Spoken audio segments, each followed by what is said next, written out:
Hey, how you doing? So in the news, Richard Marcinko's dead. If you don't know who Richard Marcinko was, he was a badass. This video is not going to say anything bad about him.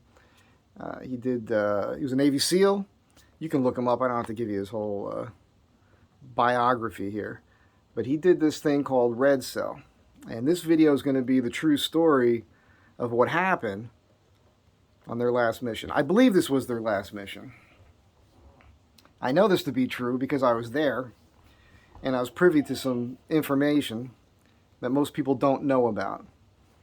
There was a lot of stuff that happened. I just finished watching a video on YouTube which was interesting. It was a Mike Wallace interview where they showed some footage from Red Cell when they kidnapped a civilian security guard and tortured him in a hotel room. That happened at Seal Beach. I was a security guard, security forces Marine in the 1980s, and I was stationed at Seal Beach at that time.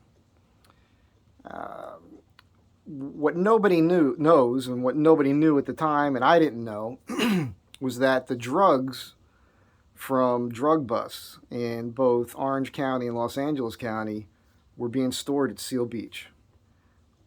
What more secure location could you possibly have than a naval weapons station guarded by U.S. Marines? Well, some Marines found out about it, and they broke into that bunker, and they stole the drugs. How do I know that? I know it because the morning they did that, I was in the chow hall, and first thing in the morning, they were the only guys in there sitting at the table, and I overheard them talking about what they had just done. I wasn't the only guy to overhear it. We had a baker on that base who also overheard it. He ratted them out. I don't think he ratted them out with any names. He just told the story, and that's how they found out the bunker got broken into in the first place. I know this because he was bragging he was going to get embassy duty, which is impossible for a baker to get. And the next thing we know, he was gone, and that's what happened to him. So something was going on. And a little bit about me at that time, I had gotten busted. And I was not a bad Marine or anything like that. I mean, the better Marines do get busted, I think. But I had gone out, I just got into that base, and I went out with a couple Marines I didn't know. I was 19 years old, and I got hammered, really, really drunk. And, we all know you don't make the best decisions when you're hammered. And the next thing I knew, I was in a bathroom stall with these two Marines and some girl they called, and we did some cocaine. That's what happened. And I popped on a piss test. So I was going to drug and alcohol rehab, and I had 3 months of extra duties, and one of those months was working in the chow hall. So, I'm not proud of this, by the way. I'm just saying it's what happened. Yeah, that was like the worst year of my life. And to top it off, Red Cell comes in and tests the security while we're there, while all this is happening. And one day when I was coming back from drug and alcohol rehab, I was coming in the gate. I had to go to El Toro every day for these courses. I had to take these classes. And there was a car in front of us, a government vehicle with 3 new Marines in it. Actually turned out to be NIS. And those guys went through the 3 sections, and they all got in the chow hall right away. Because that's where you hear everything. That's where you overhear everything. So anyhow, that's what was going on. See, these Marines, I heard them talking.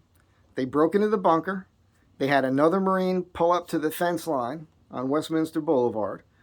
They stole all these drugs. They drove up to the fence line. They threw all the drugs over the fence line to another Marine. That guy took them in a truck and drove away with them. And I just kept this to myself. The base didn't know what was going on. They found out, because the baker ratted them out, that the drugs were stolen, and they dumbly thought that the drugs were probably stashed on the base somewhere. And that was a real problem for us because we would do the way we worked was 6 hours on, 6 hours off, 6 hours on, 6 hours off for a 24-hour period. I'm not going to get into the whole schedule because it changed all the time. You'd be working 2 days in a row, 3 days in a row, 4 days in a row, whatever it was. And but on your off time, those 6 hours, you're still on duty. You're supposed to be resting, relaxing, sleeping. But they had us combing every square inch of that base looking for these drugs, for months. It was a huge waste of time because the drugs weren't there. And right at the same time this all happened, Red Cell comes through. So if you don't know what Red Cell was, that was an elite group of Navy SEALs led by Marcinko, and they tested the security at naval weapons installations. Not just weapons installations, but submarines, everything. They might have been focusing more on the nuclear stuff. I don't really know. But we did capture them. We caught them doing it. I have pictures. I actually have pictures of a Navy SEAL that was in civilian clothes on all fours in front of the headquarters on top of a little briefcase with one of our guys with a shotgun to him. They got him away. The briefcase actually exploded. It wasn't a big charge. So we stopped all that. And that's all I knew at that time. But there was a lot of crazy stuff going on. It wasn't until the 90s when this Red Cell video came out and a buddy turned me on to it where I saw the actual video footage of them torturing this poor civilian security guard who knew nothing. Guy knew nothing. So, I always wanted to tell this story because it was so crazy. There were so many things that shouldn't have happened. This base, Seal Beach, the rumor was at that time it had the highest rate of office hours out of the entire Marine Corps. I don't know if that's true, but I believe it because we all got busted for one thing or another, it seemed like, And the way it works is with the security forces, the Navy takes, I can't remember if it's 1/10 or 1% or 10%, but they take a certain percentage of Marines for duty on naval weapons installations with nuclear armament. So or power. So it could be a battleship or an aircraft carrier or a submarine, land base. Anything that has a nuclear weapons capability, has nuclear weapons or nuclear power. There's a Marine security detachment there to protect it, guard it. At the same time, all we do is train. And the second thing that those Marines are supposed to do is they're a quick reactionary force for anything else that could go wrong within close proximity where they're at. So if they're on a boat or something goes wrong, they need Marines, those guys can go. So that's all we did was train all the time. But I will say, it was such a crazy thing. Our weapons weren't even loaded on that base at that time. We had 12-gauge shotguns, Remington Wingmaster 870 12-gauge shotguns. We had ammo on us, but those things were never loaded. We had 1911 pistols. We had ammo, but they were never loaded. I was there during a couple incidents where guys loaded them and blew off a round by mistake, and then we'd all have to scurry around base looking for an extra round somewhere because every time you change posts, you got to count all the rounds out. So that stuff was going on. You have to keep in mind, we're kids.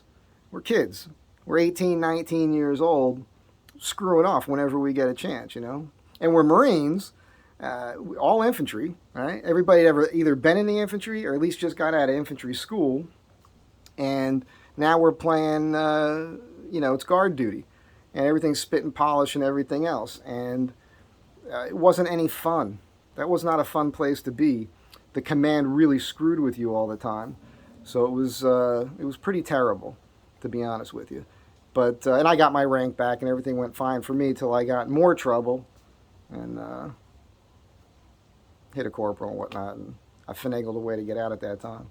Not proud of that either, not happy about it, but that's what happened.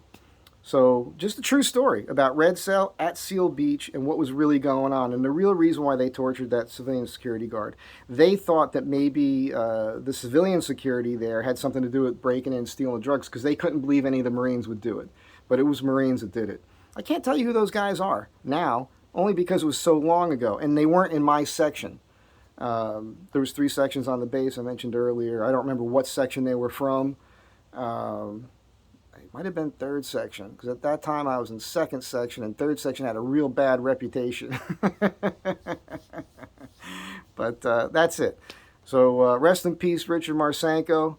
You are a patriot and a badass. You will forever be remembered, and SEALs, man, you gotta love those dudes. So anyhow, true story. Have a good day. Be good to each other. Always tell the truth. Bye.